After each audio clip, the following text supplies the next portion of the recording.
дорогою, но суровою.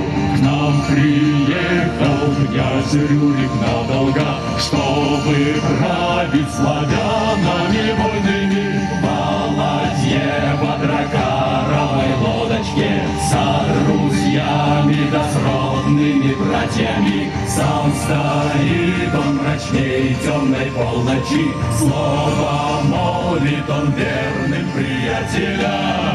Ой, вы, братья мои, сотоварищи, мы пришли в землю добрую, вольную. Слово деда исполнить мне надобно. Княжий трон выпал мне тяжкой долею.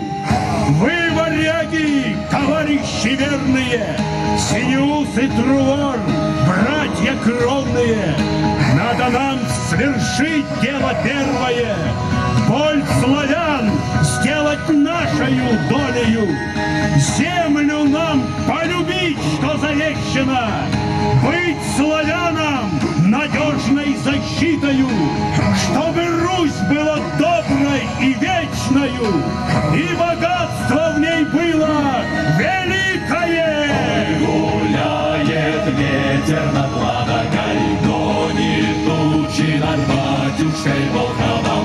Ой, приехал князь Рюрик надолго, знать свести богатетелю двойному. Радует то, что мы, жители города, жители области, вместе вот здесь создаем уникальный памятник нашей истории.